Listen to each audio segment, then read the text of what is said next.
Okay. Hi, everyone. It's great having you here, and we're excited to be at another mentorship series, Living Letters, by Zaza Development Initiative. Thank you for being here. Thank you for joining in again, and a special shout out to our mentors who took their very precious time to join this conversation and to share with us from their very wealth of knowledge and experience. I am Zugwai Tagwai. I am the founder of Zaza Development Initiative and the program director for the organization. I am excited to have Jalil Mahama on line with us and also Faith Duza Gaza Hassan. Trust me, it's going to be an exciting session. I promise you. If it's not, you can get back to me to refund whatever expenses you have had to incur in the course of this. But I promise you, it's going to be very enlightening, and I look forward to learning. It's always an avenue for me to learn also from peers. Well, a quick brief on what we are about and why you're here. Zaza Development Initiative is an organization not for profit. It is non-partisan. It is located in Nigeria, but we are focused on Africa. We believe that representation is key, representation matters, and a lot of young people across Africa have had to navigate through life, through career, personal development, blindly.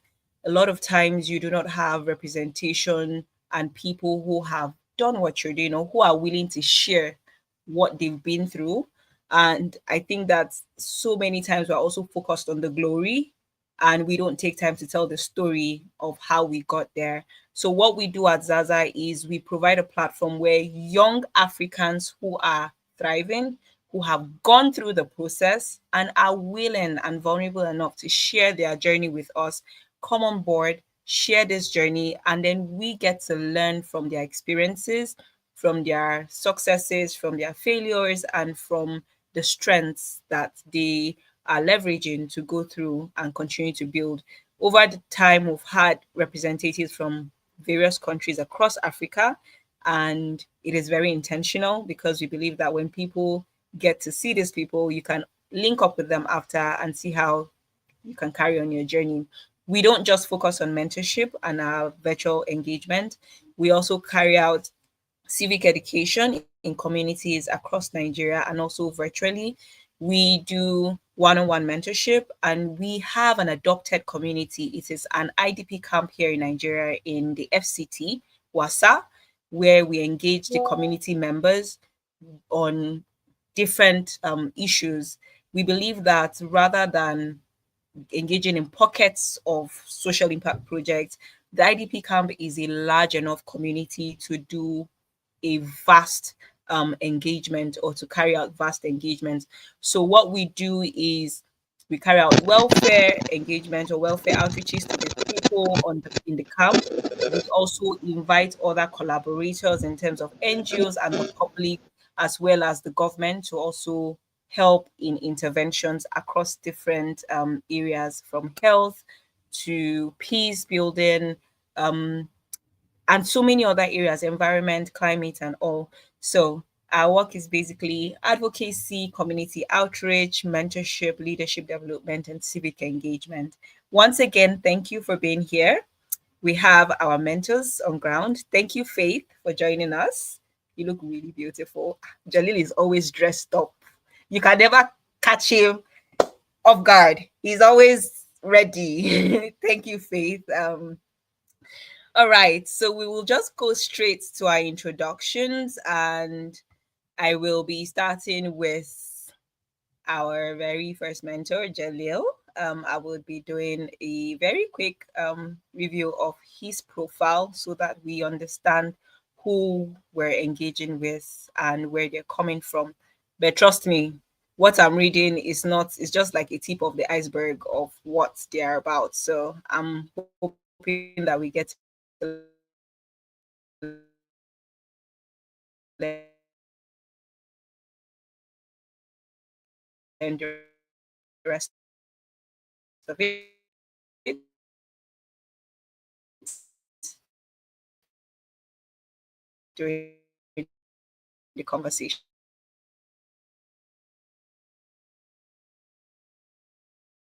providing strategic direction for inclusive development and climate resilient local economies. A Mandela Washington Fellow at Michigan State University, pardon me, and National Public Relations Officer of the Ghana Institute of Planning. Jalil has facilitated high-level workshops and conferences both locally and internationally.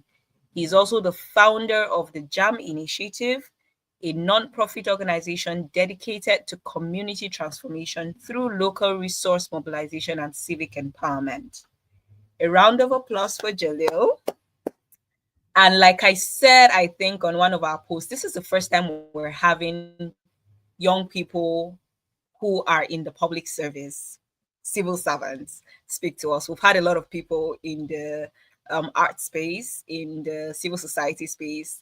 And I'm loving this because a lot of times I hear young people saying, oh, civil service is not for me and all. But these are people who are thriving and love what they do in the civil service. So I'm excited and I'm hoping that you will get to understand my excitement. Next will be Faith, and I will just quickly go through her profile. Faith Duza Gaza Hassan is a commercial and corporate lawyer, good governance advocate, and public policy professional with over a decade of experience. She serves at the Federal Capital Territory Internal Revenue Service, advancing tax law and administration in Nigeria's capital. She is the founder of TIPS, the International Public Servant, an initiative that equips and empowers early to mid-career public servants for international, ethical, and high-impact service. Faith is also the author of the book, The Intentional Public Servant, which promotes purpose-driven leadership in governance. A dedicated mentor, she has served on various mentorship initiatives and writes, speaks on law, governance, policy, and intentional living, inspiring others to lead with integrity and purpose. Please tell me why I should not be a public servant again. A round of applause to both of them. Thank you so much. You people make it so appetizing to want to be a public servant. See, just see that profile, please. Thank you so much for being here. I'm excited to have you. I'm excited to be doing this with you, and we will just go through the conversations. Just on the side, these are two people that I've known for a long time, and I'm grateful for the journey I've had with them. I'm grateful for you being here again. I can't stop saying that. So Thank you. we will jump. Thank you. We will jump right into it. Faith, we will start with you. Um, so from your profile and from experiences and following through the work that you do, I know that you've championed the idea of intentional public service. And I remember earlier when I was talking about how there's a lot of pushback from young people when it comes to being a part of the civil service and growing in it. A lot of people feel, oh, why should I be there? It's either there's no money there, there's no prospective future in the public service. However, through your work and writing, we see something else. It's a different picture. Um, we just want to know from you, what does it truly mean to be an intentional public servant, especially in our governance space today, in Nigeria, in Africa? We want to understand what it truly means to be an intentional public servant and how we as young professionals can build our mindsets to start our career in public service.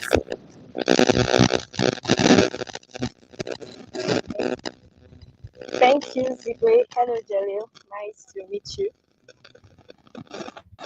In case you see it's moving, I'm in transit, so yeah. That's fine. Yeah, thank you. It's my pleasure to be on this platform today. And public service is something that I'm excited about, even though it sounds a bit funny in the sense that when I got into public service, it wasn't what I thought I was going to go into, first of all. What I had in mind to do, I thought I could use another avenue to do it, but as I progressed in my career, I saw that or rather, I discovered along the line that the best tool, or rather, the best environment to carry out what I needed to carry out was public service. And you asked the question, how can one be intentional in public service? I'll say it's by knowing who you are, your identity, first of all, because whichever environment you find yourself, if you do not have a personal identity, you will carry the identity of wherever you find yourself in. And many times there is a misconception about public service. Like you said, people say there is no money. I'm not saying there are millions or billions in public service to be given to public servants. However, your motivation should not be moved by money or by the resources. It should be moved by the value that you intend to give to the sector.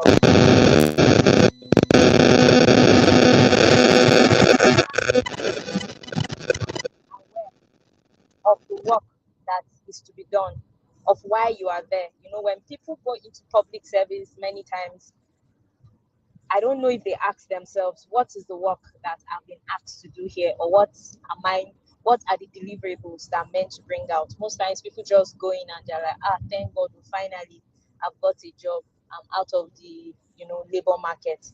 I'm now inside public service. The next thing is like, okay, how can we partake of the national cake? No.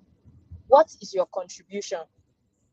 What is your contribution? What can you do in that sector or in that industry? And many times you will not be told. You will have to find out. There are different stratas of public service. There are those organizations in public service that are well planned out, that when you go, perhaps they give you an SOP, so you already know, okay, this is what I'm meant to do. And there are some others that are not yet developed to that state, and when you go in, you have to just ask around what is being done here. And some wouldn't even tell you. You find yourself in places sometimes where people are hoarding this information for whatever reason. It's a quite peculiar space, and many times you have to do research. You find out, okay, what is being done here? What is somebody in my role expected to do? Or you carve out a niche for yourself based on your job description. You say, okay, this is lacking, I have to do this. So you have to be someone who is given to research, and you have to be someone who can work independently as well as work with your team. Because independently, in the sense that if you're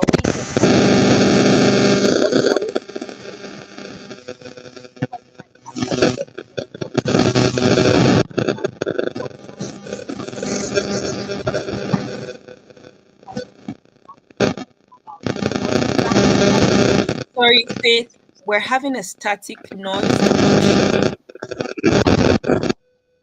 oh, Yes. okay, So is it's it hindering clearer us now? from yes. It was hindering us from hearing you. Oh, so you couldn't hear anything? No, we did, but then at some point it was static. Okay, can So you point me to we where I missed? yes. Yes, so you were at the point where you were saying you have to be given to research and working independently. Yes. Okay, yeah. So you have to be given to research in the sense that you need to be driven to find out what needs to be done and how it needs to be done, and not wait to be spoon fed. So you are in a place where you need to ask and find out what is lacking, and work independently as much as you are working with your team members. And then an intentional public servant is also someone who finds strength from within, because many times it will test you, as just as I would say any other sector. You'll be tested, you want to throw in the towel, you ask yourself, so why am I even doing this now? Like, what's the end? Is it my father's business, as they say in the African counterbalance. You will need to find strength within yourself and know that this work that you are doing is not just for man, it's for the society, it's for greater good. And you need to be sufficient in the sense that when you put out your best, you are excited in yourself, not waiting for outside validation. So I'll say if an intentional public servant is someone that needs to have inner strength. You need that a lot, because many times if you look out the outside weather or the issues, you would be driven to just throw in the towel and say, you know what, it's not working. You need to totally believe in the cause of the work that you're doing and understand that it matters. So that is what an intentional public servant is. An intentional public servant is one that builds beyond themselves. You know that it's not just about me and it's not just about today. It's for the youth of tomorrow. What I'm doing, the structure I'm putting in place, it's for those that are behind me, that are looking up to me, those that are mentoring, that can see me and see that, okay, if it's possible with her, if it's possible with him, it can be possible with me. That's who I see an intentional public servant as. Thank you so much. Ooh. I'm going to pick up from the last thing she said, where she just reiterated why we're here. And funny enough, I know for those of us who were here from the start before she joined in, I mentioned how what we do at Zaza, especially with this mentorship series, is ensuring that young Africans have representation and are able to look forward to say, oh, this person who looks like me is from a place that is similar to where I am, has similar experience, is able to do it, so I can do it. And I'm glad you're able to emphasize on that, building for the future and not just for now, and being able to hold yourself accountable to understanding what needs to be done without being spoon fed. Thank you so much for that, Faith. Ah, You're I wish I welcome. won't change my career path. Okay, I will think about it. Okay, thank you so much. We will just go straight to Jalil. Still on career path. You are also a public servant and you built a career in public service that bridges public service, civic leadership, and also social impact. I remember when I was reading the profiles, the first thing that came to mind was, Faith is in revenue generation. Jalil is a town planner. So one person is providing the funds for building, yeah, while the other one is building using now.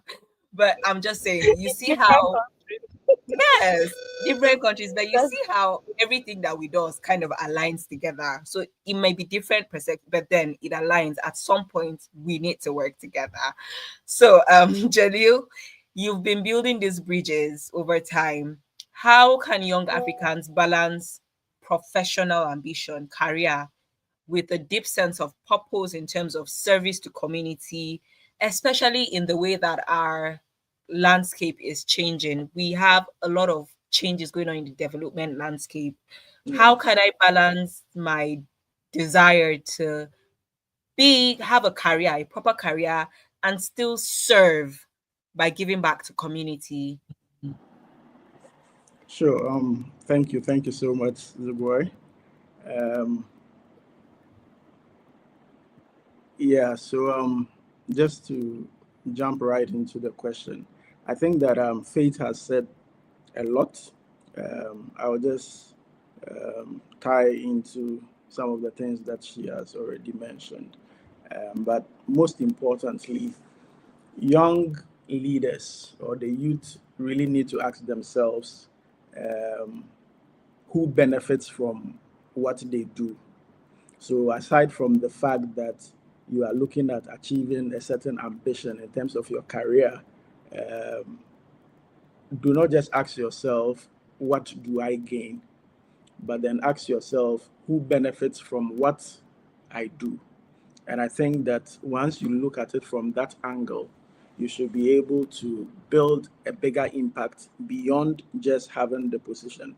So, for instance, if your ambition is to become a doctor or a lawyer, why ask yourself why you want to become a doctor? Is it that you just want to have the title of a doctor, or is it that you just want to be called a lawyer? So, the purpose for which you want to achieve that ambition should be the main driving force.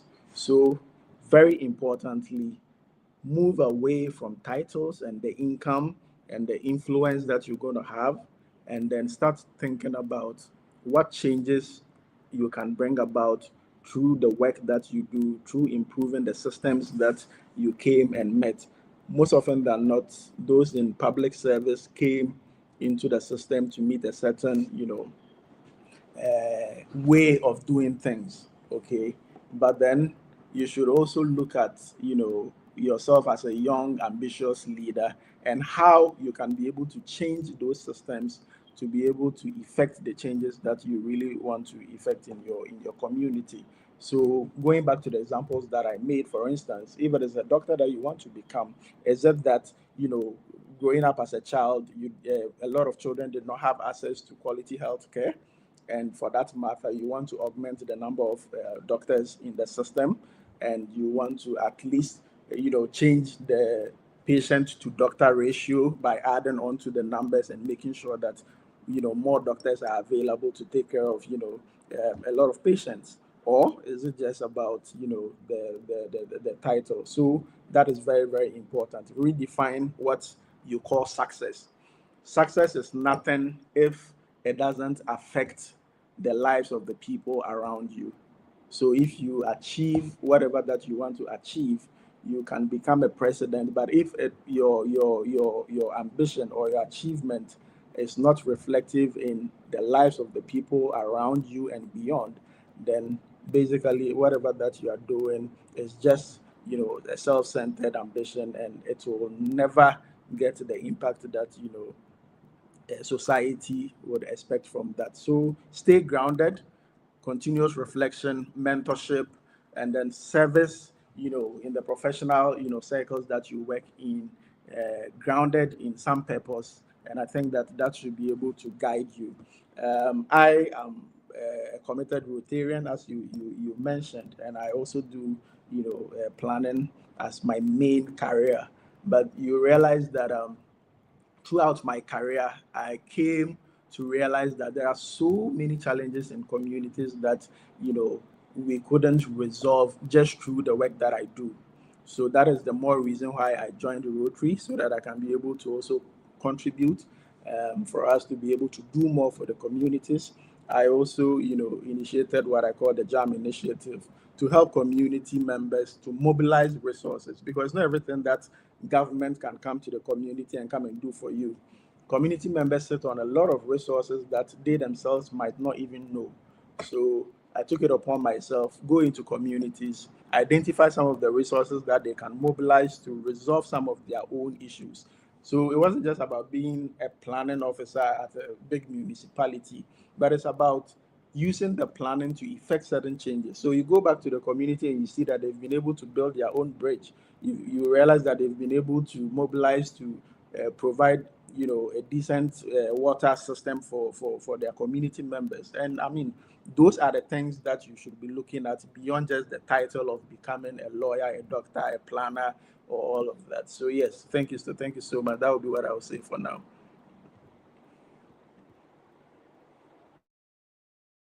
Thank you so much. Whew. Okay, so things are coming in, and I've been penning down a lot of things. I hope I'm not the only one doing this. Thank you so much for not just aligning, but also giving us your own insight. I hear you clearly when you talk about being ambitious. I hear you clearly again when you talk about not living or staying in a place and allowing status quo to be the order of the day. We don't just come into a system and leave it the way we met it. You have to be able to bring about the change that you're looking forward to seeing and redefine what success means. Thank you so much again for reminding us that it is beyond you, it is beyond what can I get out of the opportunity or the space that I am in. It's about every other person. If people around you and beyond you do not feel the impacts, then really you have to ask yourself, why am I here? What am I doing?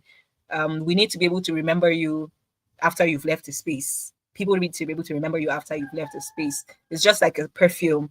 I think when people wear signature perfumes and you enter into a space and you just say, this person was here, that thing it can be so, I'm like, "Ah, now wow." So the rest of us that they can't pinpoint our presence, but that's how impactful your presence in the space that you are should be. Thank you so much again, Jalil and Faith. We will go back to Faith to say that drawing from your work so far, especially in a system where there are challenges of integrity and accountability. I don't know, I can't speak for Ghana, but I know public service in Nigeria, since this is where I am, there are a lot of challenges when it comes to integrity and accountability, first to self and then to the people. How should young leaders, how are we supposed to uphold ethical standards while still being effective and impactful within the public sector? um because again, sometimes when we try to do certain things and stand up for the truth, we hear things like that's how it's done, or we're not being given the platform. So how are we able to uphold ethical standards while still being effective and impactful within the public sector? Thank you for this question. It's very important and vital. I would say first of all, you don't wait till you get to a place before and when you are met with an ethical dilemma or a situation where you have to choose to do right or wrong before you now start assessing yourself and asking yourself, okay, what's my stand on this? What is my stand on that? No, as an adult or as a right thinking individual, you should have those discussions with yourself before a situation or problem even, you know, it's confronted you with. Ask yourself, what are my non-negotiables and what are my negotiables? What do I stand for?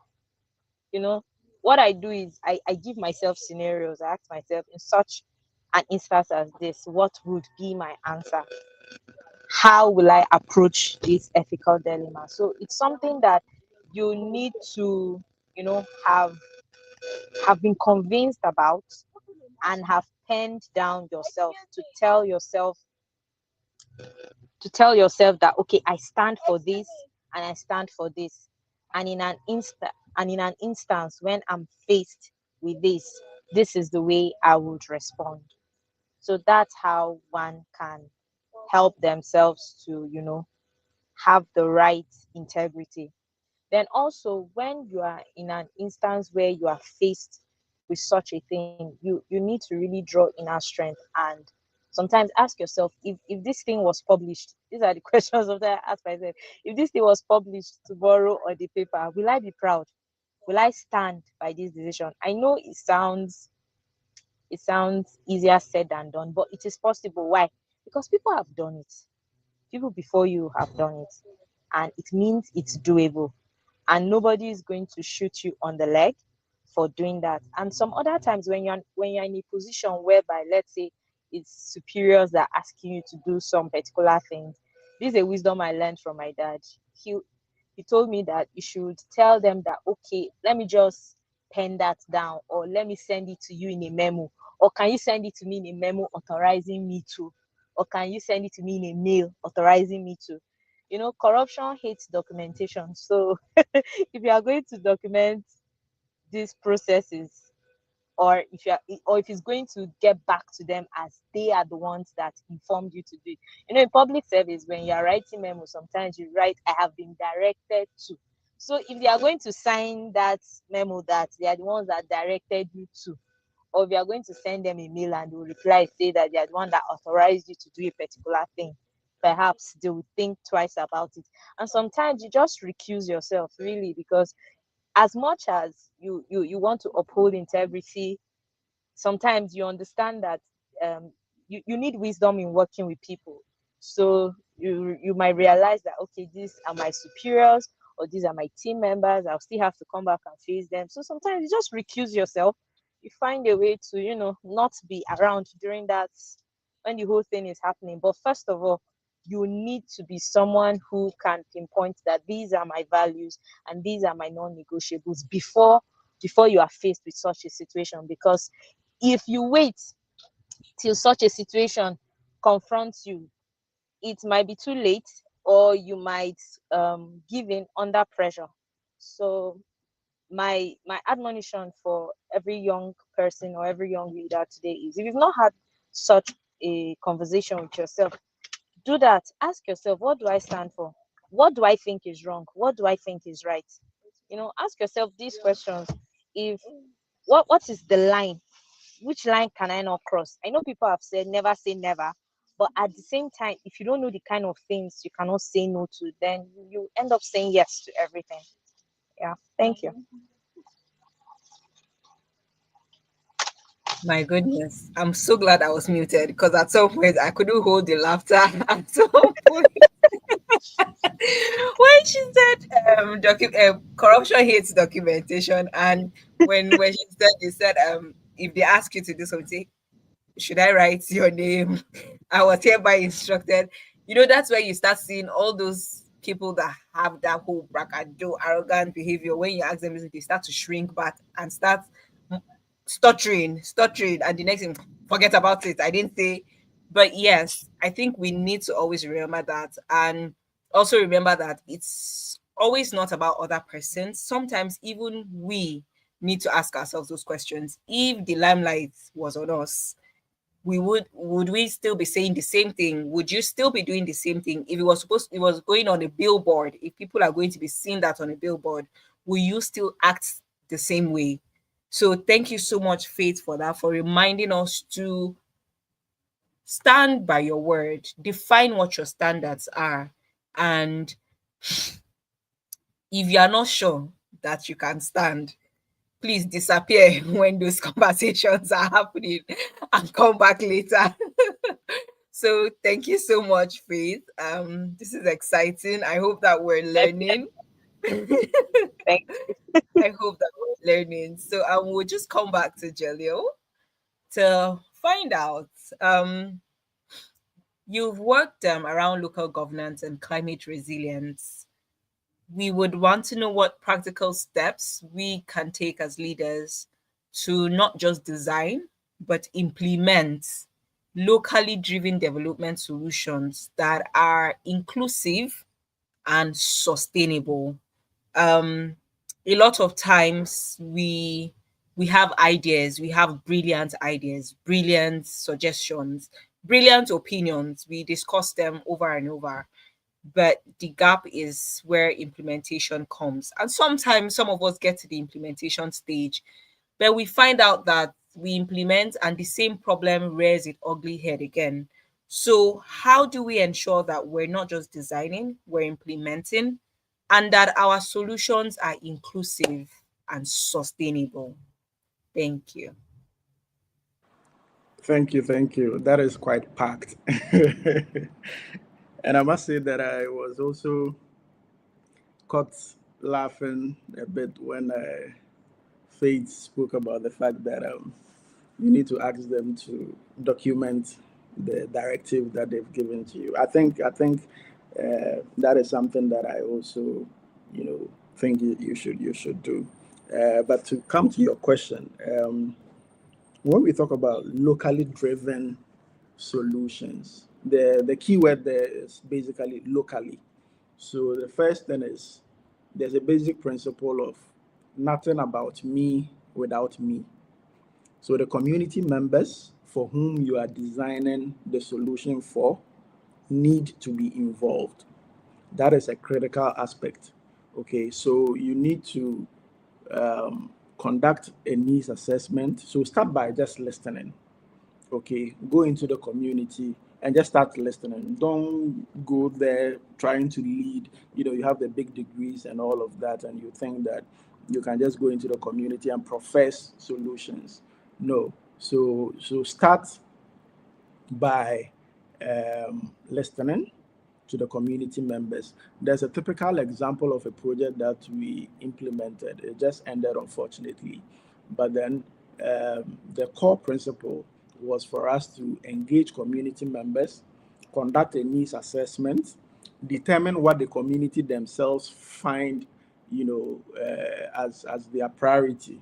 So from a catalog of community issues, you zero in to one or two or maximum three community priorities. Okay, they themselves do a pairwise ranking, do the prioritization and everything, and then they come out with one particular, project or solution to whatever issue there is in that particular community.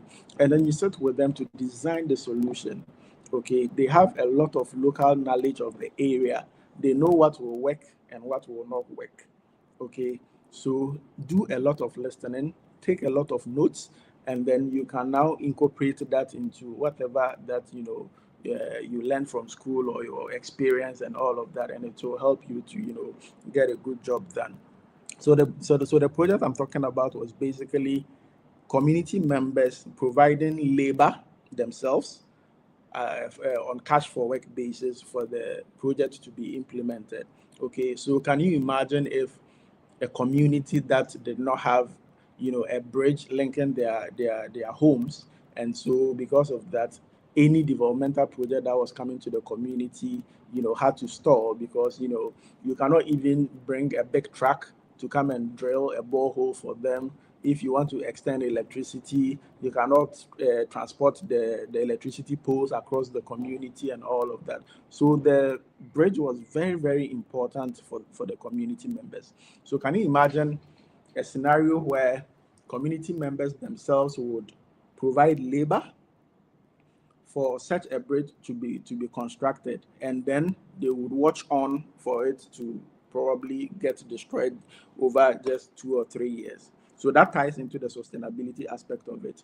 If you involve community members or your beneficiaries, and then you co-create with them and they feel a part of the project, believe you me, they are going to be the ones to help you protect whatever project that you implemented in the community. So to sum everything up, listen more, do an extensive community needs assessment. The strategies for implementations will be done with them. Assign them roles. Even if you have all the funding for the project, assign certain roles to them. If it is about them giving you land or giving you some form of labor, giving you some form of service in terms of even security to protect the materials on the project and all of that, give them something to do so that at the end of the day they'll feel a part of the project, and collaborate a lot. Okay, do not just think that you have all the brilliant ideas and so you have to do it alone so that you can take all the glory. Nobody really benefits from that. It is about the impact. So from the previous discussion that we've had, the main driving force should be about the impact that you want to achieve. So whether it was you or was another person that achieved that particular impact, the impact has been achieved, and it's a feather in our cap for all of us. The issue has been resolved, and that should be the kind of mindset that we bring on board. Then again, build on what works. Okay, it is very, very, very important. So that is why I said the community members may have certain strategies that they adopted that did not work. That particular community, for instance, they used to go into the forest to cut heavy logs of wood. Then they place it on, it's a water, it's a river that crosses before you enter the community. So they put the logs on it. Within 3 6 months, then the wood gets rotten and it falls into the river, and they'll have to go back and do the same thing. So with that kind of knowledge, you will know that you are not going there to do a wooden bridge. Okay, so you are now going in to probably do a concrete one or another more resilient, infrastructure that will stand the test of time. So that is very, very important. And for the sustainability bit, set up a management committee that has the community members being a part of it. Once they are a part of it, their representatives are there and they are accountable to their people. The sustainability aspect would also be sorted out. Thank you so much. Thank you, Jalil. Thank you. Thank you. I hear you again saying do your research, find out what has worked, why it didn't work. And then that can only happen when you engage the people. Sometimes we come in with these brilliant ideas and we want to solve problems for people where we have never been, in situations where we've never experienced. And then we don't even ask them if they have tried solutions before or if someone has even tried doing something about it. We just believe we have the superior knowledge. So engaging people and holding them accountable, I believe and I totally agree with you that a lot of times we're more interested and more engaged when we're assigned responsibilities. We feel a part of that whole journey rather than when someone is just coming to announce what is being done and how they are doing certain things. Thank you so much for that, emphasizing collaboration and inclusiveness. We will move to Faith again. Um, to just this would be to just speak to us about sustainability, building a legacy. When we're talking about building a legacy through service, as a founder of the intentional public servant and also through your experience, what are some key habits or principles that we can embrace to build a career that does not only succeed professionally but leaves a legacy of positive transformation? Similar to what I had said earlier about when you leave a place, people should be able to remember you. Um, we want to understand, what are you doing right now? How should we behave? What are those traits we should build to help us leave a legacy of positive transformation in our career? Thank you. Thank you for that question. So I'll start off with this story. It's just a short story. So in my organization, I was part of a committee who redesigned our organogram and did the SOP. That's the standard operating processes. So some people didn't want, or rather, some people on the team, what they were bringing to the committee was they were trying to draft it in a way that they are positioned in places. We had to keep reminding ourselves that no, it's not about you. Make it open enough for those that are coming even after you. You know, sometimes if they are drafting the position because maybe they are the most senior at that time, they will not want to put the most senior on top so that they don't bring somebody that is most senior to them to be on top at the ladder and they are now under. We're like, no, it doesn't even have to be now. But even though, look at it like in a normal sense, how should it be? So I'll say when we are talking about sustainability and building beyond yourself, number one, systems that work and systems that are, will I say, a bit automatic, that work whether you are there or not. And one of the ways I'm doing such is through what I'm building with the intentional public servant. So what I'm trying to do here is to put a system in place that empowers and equips public servants to be able to build intentionality. How? We have programs that will be teaching on, financial empowerment. We also have programs that will be teaching on how to align your personal purpose with your career so that they work hand in hand and that you don't feel that your personal purpose is disjointed from your career. There's how you can merge them and you find that sense of fulfillment by doing both together. And also another way you can do this is like I said, build systems that work, put things in place that are beyond you, not just about you but about the next people to come. There are people that have been in places and have fought for things that they have not enjoyed, but it's people that came after them that enjoyed such. You've seen some organizations, they fight for a higher pay for the public servants there. And when the new pay was came into be, those people that were at the forefront fighting for that were not there. It's the people that came after that got to enjoy the benefits of that. So sustainability is and one way we can make things sustainable is making sure that it is enshrined in the law. Yeah, I know law does not save everything, but it helps to document and leave an evidence of how things should be done. So if you are in an organization and you people are trying to, you know, you're trying to champion a change, if it can be documented and if possible made into maybe a policy or a law, that way it's documented and it's evidence, and it's something that can stand the test of time. It's no longer a thing. It's not something that can be easily reversed. That's the way it is with law. When something is brought into law, even Nigeria, when they were trying to do the not too young to run so that young people can come into governance, people championed it, and it got passed as a bill. And before somebody can come and overturn it, it will take some work. It will take a lot of work. So yeah, that's that these are some of the few ways that I think that you can be able to champion sustainability in public service and in your career. Thank you. Thank you so much. Again, she re-emphasized think beyond yourself. A lot of times when we're out of a place, it's people that blow your own trumpet.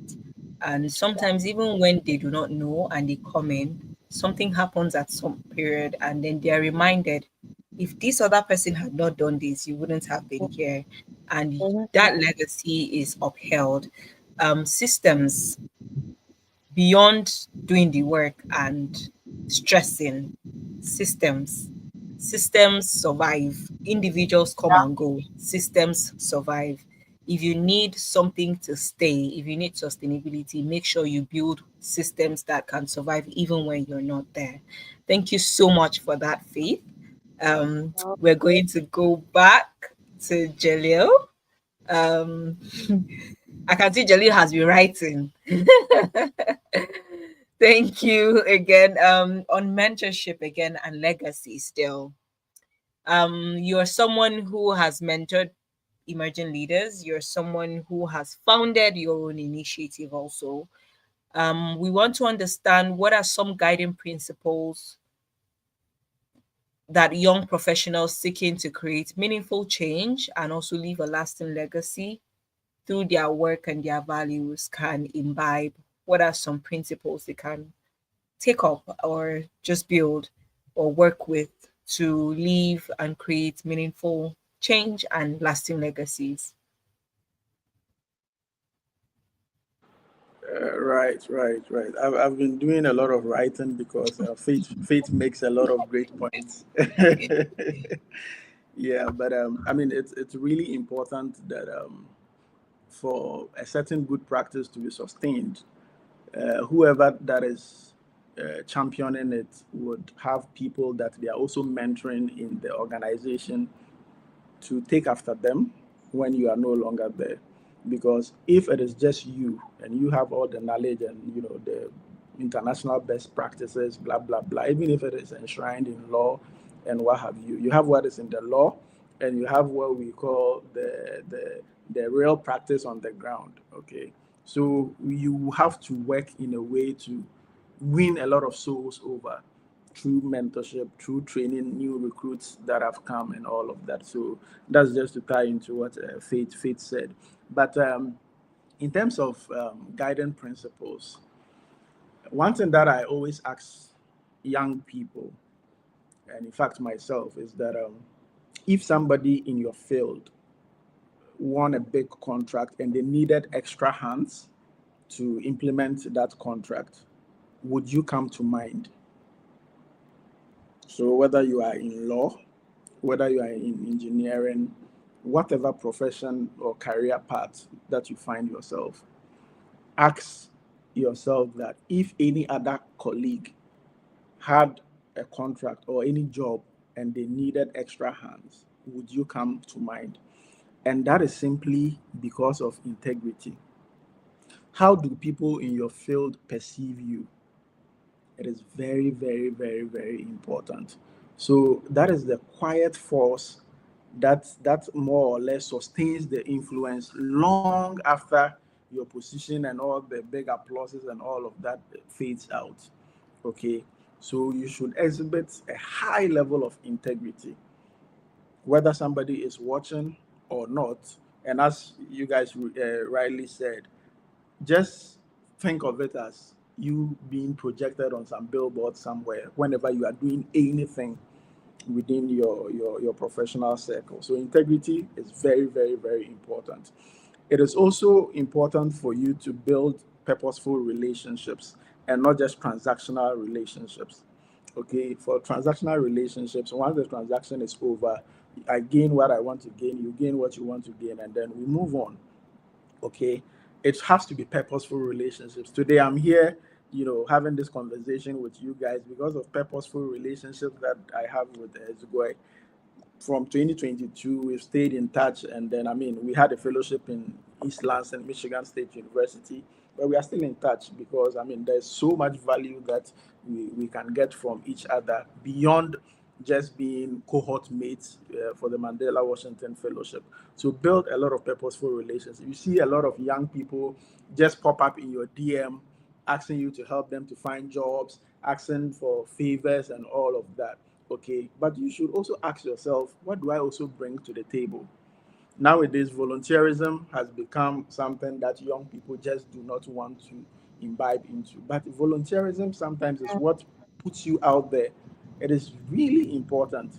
You ask somebody to volunteer and they are asking you what they are going to gain from it, or how much you are going to pay them for volunteering. Indeed, the thing is called volunteering for a reason. You are volunteering your time, energy, and resources for a common good. And why do you want to be paid for that? Okay, but then some of your talents or skills are better seen through some of these things. Okay, so volunteerism is really, really, really key. And then be very consistent. Okay, as I said, you should be known for something within your field. It is not just about one particular year that you kill yourself to break all the records and all of that and then go back to sleep. You have to be very consistent. Be known as the person that takes it from 100% to 120%. You get what I'm trying to say? So be very, very consistent. Value consistency over visibility, right? So don't just chase clout. Consistency is very, very important. Get your job done to the best of your ability and go home. Now, you also have to be very genuine. Okay, there are a lot of fake people out there and people who pretend to be what they are not. I tell you a story of a place that I used to work at, and there was this security guard. Once you drive into the compound, he will rush to your car and collect your bag and everything and climb upstairs, put it on your decks and all of that. And all of us, senior staff and management thought that this was a really great guy, and we all liked him. Until one day, we had an issue with water on our block, but other blocks had water. And our Oga, he had this and we call it national service here. I think you guys call it NYC. A lady in his office. So this young lady had to carry two buckets from the next block to our block for the director to use, in his washroom. Now, from my office window, I could see the entrance, and the security guard was there. So when I saw the lady carrying the two buckets of water, I I was happy that the guy was there because I knew that help was on the way. And I was shocked to see this guy look on for the young lady to carry the two buckets of water, walk by him, climb the stairs, and then take it to the director's office. And he did not help, right? So it means that you are only helpful to authority. or whatever, Mm. you know, Those that can help service. you back. The Exactly. management. I Management, said, because you know that probably you get tips, you know that you get certain favors, but you think that this young girl cannot impact your life in any way. And for that matter, but Mhm. now, as we speak, the young girl was retained in that office. She's now a staff, Ah, and now she's your boss. You get the point. So oh when we God. talk about building purposeful relationships and being real, yeah. these are some of the things that, I mean, don't just fake it. Be real. Be who you claim to be, and don't just have your own selfish interest in Mm. everything. For a lot of people, every action that they take is calculated. They know exactly Mm. what they want to get from it. That is why they are doing some of those things. So let us be very real. If you are a mean person, remain a mean person. Do your work. Go home. Do not be nice to the director and be mean to your colleagues. No, that is Because so. this is Yeah. So consistency.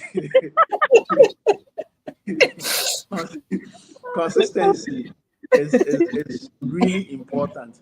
And also, I mean, we all believe in some form of supernatural being in one way or the other, and believe that he's also guiding your steps. Okay, I'll tell you another very very short story. So again, national service NYC. This guy wanted to do it in a mining company because think that usually that is where they will get the big monies and all of that. He didn't get the opportunity, but he got opportunity to be a teacher in a primary school, which was a private school anyway. So I mean, he took it like that and started the work. Lo and behold, they had a PTA meeting. Parents came in. One particular kid that he grew very fond of brought her mom to come and greet the teacher. During the introduction, they realized that the woman is a queen mother in one of the mining areas, and these queen mothers have slots when it comes to employment in these mining companies, right? So look at the part where he took to enter the mining company. Teaching has nothing to do with mining. I mean, in the basic sense of it, right? But then he took it like that, went, did a great job. The kid liked him. The mother came, they did an introduction, and it's like, okay, what do you want to do after your national service? So, I wanted to work in this mining company, blah, blah. So, oh, I'm the queen mother of the area. I have a slot in there. So, when you are done today, the guy works there. Those who got the opportunity to do their national service there did national service and went home. mm. Right? So believe that in one way or the other, God is also guiding your steps. And whatever small role that you have right now, think of it as a stepping stone. Okay. You may not be able to see the bigger picture from here. Okay. But then think of it as the stepping stone to get to where you want to get to. And there are so many experiences that we think are unnecessary. Okay. Mm. Because I want to become a lawyer, every experience has to be in relation to law. But you may find yourself in an engineering company as a lawyer of that firm, right? So that opportunity that you got in that small engineering firm somewhere, you thought it wasn't related to your ambition, and so you should reject that offer. Perhaps that is what is going to build some experiences that you will need in the near future. So look at every opportunity as something for good. Put in your 100%. Volunteer, volunteer, volunteer. Okay, just imagine that in an organization where everybody comes to work, that's what they have, I mean, to do, and then go home. How would you even be noticed if you do not put in an extra effort? Right? So try as much as possible, whatever that you are doing, go the extra mile.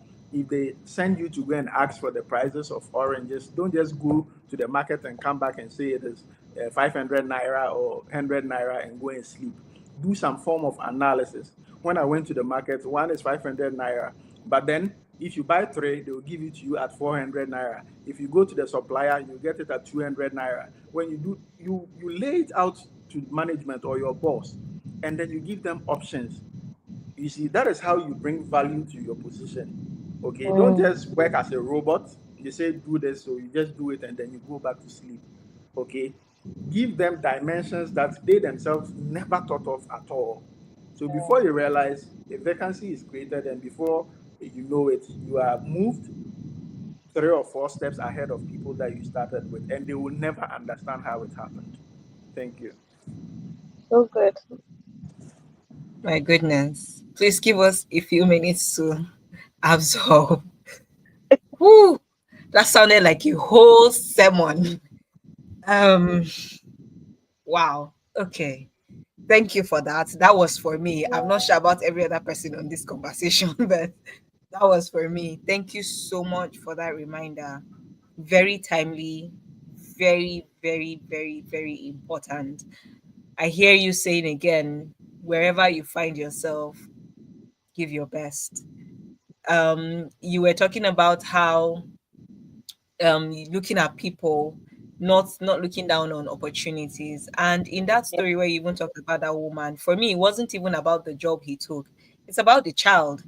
Sometimes we look at people that are way younger, or people that are children. Funny enough, a lot of Mm. times I've heard people give very good testimonials about how interacting with children, children are very what they call it, Intuitive. are very innocent, and they speak. So everything they experience they like to share, they like to, you never know where a child would speak about you and who would be listening. Mm. And a lot of times we just feel like, they have nothing to offer, let them. Or you see younger people, teens or youth, or and you just feel, oh, I'm older, I have more experience, this person has nothing to give me. You really Mm. never know who can spin the word. You even talked Mm. about it could have been the other way, where maybe a security guard speaks on your behalf. I've heard people who say, I went to get a job, maybe, and then it was already closed off, but because of how I interacted with this security person, he had a good relationship with the boss and he spoke on my behalf. Or when an opening came up, so person told me to go here. We never know. We really never know. So thank you again, Jalil, for this. Wow. Okay. Um, we're wrapping up, and I would just like to ask, what have we forgotten to mention? What is that thing that has been really heavy for you to share, that you feel like we can't leave this place without sharing? What's that one thing you want us to leave with and not forget? Please, any of you can go first. This is us wrapping up. Okay. We'll just go how we've been going. So, Jalil, thank you so much for sharing, because at this point it's sharing because yeah, it was really impactful, and I was typing on my phone.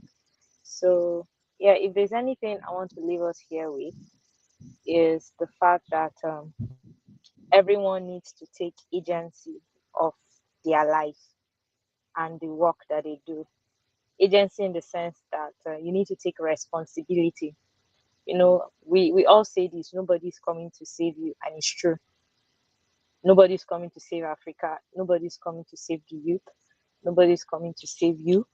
You have to stand up and take agency and responsibility of the space that you're in.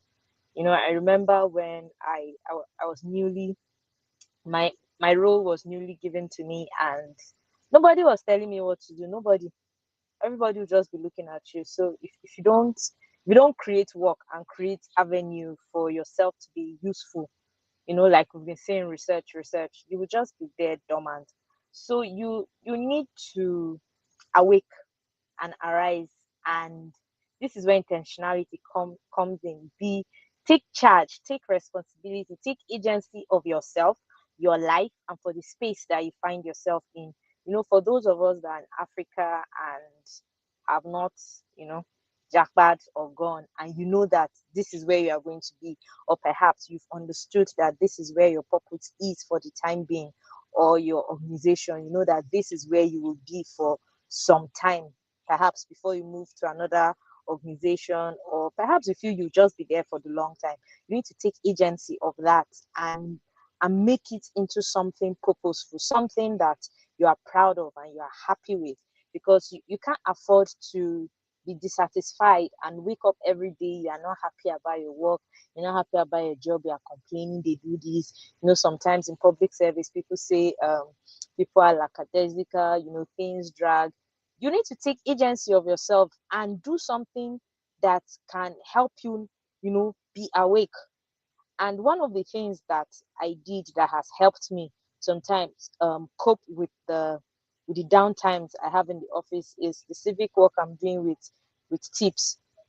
There's that sense of purpose, because you you're not just working for yourself, you're working to impact somebody else. And it makes me see that life was not meant to be done alone, or to be done in such a selfish manner, because when you engage, like we're having this conversation now, we're impacting on each other. I can see the joy on Zigo's face and Jalil. There's that fulfillment that is coming from doing this thing. So when you take responsibility of your life, you see what you can achieve. And when you live beyond yourself, and not just in a selfish place, you will see the joy that comes with it and the purpose that comes with it. Yeah, these are the keywords I'll say. Thank you. Again, thank you, Faith. Thank you so much. Live beyond yourself. Be responsible. Be accountable to yourself. Thank you. Thank you so much, Jalil. The floor is yours. Yeah, thank you so much. So I'll just end by saying that trust the process. I think that this particular young generation that is coming up, we want to jump to the success part of it, where the applause, where everybody is looking up to us and all of that. But you really need to learn how to follow to become a good leader. Okay, serve the people ahead of you in the meantime. Okay, now ask yourself that when I become what I eventually want to become, how would I want to be um, served, or how would I want people to react to me? And it will give you an idea as to how you relate to your bosses or your co-workers, and whether you are doing the right thing or not. So it's just the basics. Do unto others what you would want them to do unto you. When you get to that particular position, you might be more knowledgeable than them, you might have bigger degrees than them, but they are there for a particular reason. So trust the process. In that your small corner, whether you've been put in the storeroom to take care of stationery, whether you are the cleaner, whatever, that small role that you have for now, do it to the best of your ability. Trust the process, and gradually, you will get to that position, and you realize that you have an idea of every department or unit within that organization. And so when you are talking about something, you are talking from experience. But imagine you just come from school, fresh graduate, and then they make you the director general of whatever. At the end of the day, you are going to struggle to maintain that position.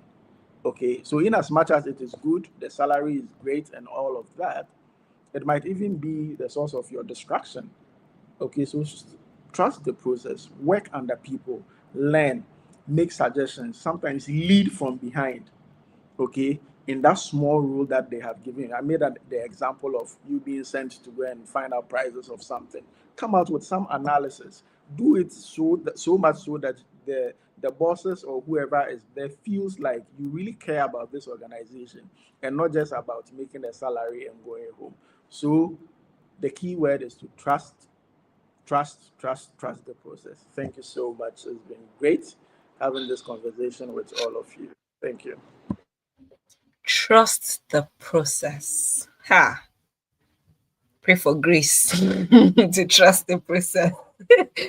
I pray for grace because honestly, this has been really great.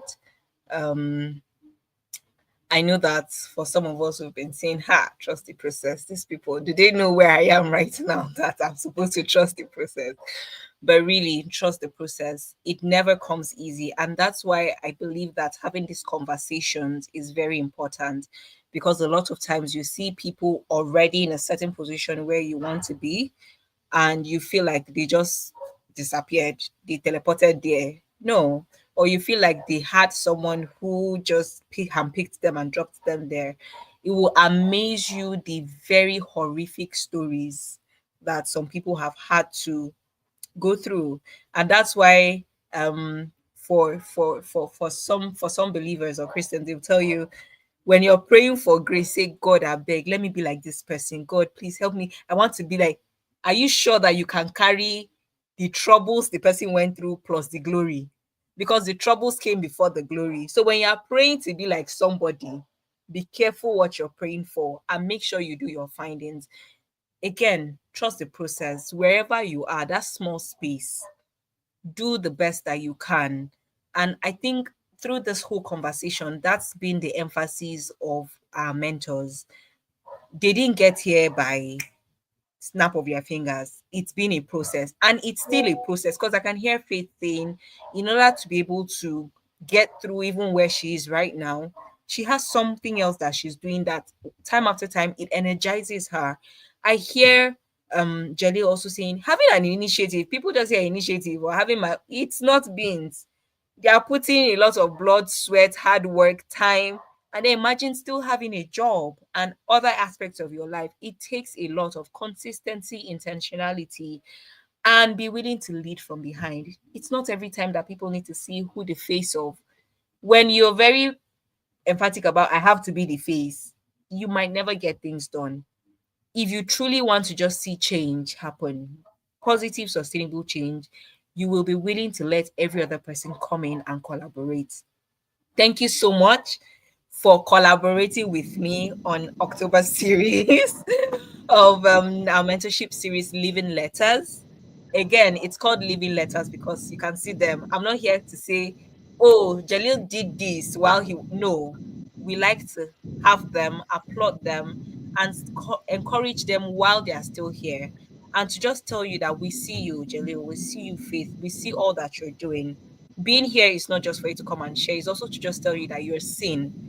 Your efforts are not down the drain. We're cheering for you, and we look forward to seeing the amazing things that you still have in store and God has in store for you. Thank you so Uh, much. Thank you so much for your time. You've been amazing, Thank and you. we look forward to more collaborations thank with you. Thank Thank you. thank you. you. Thank you. Thank you. Thank It's you. Thank you. been Thank my you. All right. pleasure. Thank you so much. All right, Bye. everyone. Thank you for All being here. Thank you for being a part of our conversation. Thank you for staying through. We've been having this conversation with Faith, Duza, Gaza. We've been having this conversation with myself, Zugwai, and it's been a learning curve for me, and I'm sure for them also. We've learned from each other, and that's how it should be. You can never stop learning, and this is just an evidence of the fact that there are people doing things across the board. I'm looking forward to seeing collaborations between both of them and even other people across their sectors. It's not impossible. The world is a very small space, it's a sitting room these days. So anything can happen. Thank you. We look forward to having you for our November series. Please like, please comment. If you have questions, leave it. You can always engage with our mentors on Instagram, on Twitter, on Facebook. No, not Twitter, Facebook, Instagram, and LinkedIn. They are very active. You cannot miss them. Their names Jalil Ali Mahama. And then we have Faith Duza Gaza. On Facebook, she's Duza Hassan. On on LinkedIn is the full name. For Jalil also, it's a different handle on Instagram, but you will still find him. You will still find him. It's very easy to find them. Please ask them questions. Please follow with the work that they're doing, and don't forget to also share with other people. This video would be here for a lifetime. Even when we are not here, it will be here. This is a legacy. So feel free to come back and rewatch as many times as possible. Thank you, everybody. See you next time. Thank you.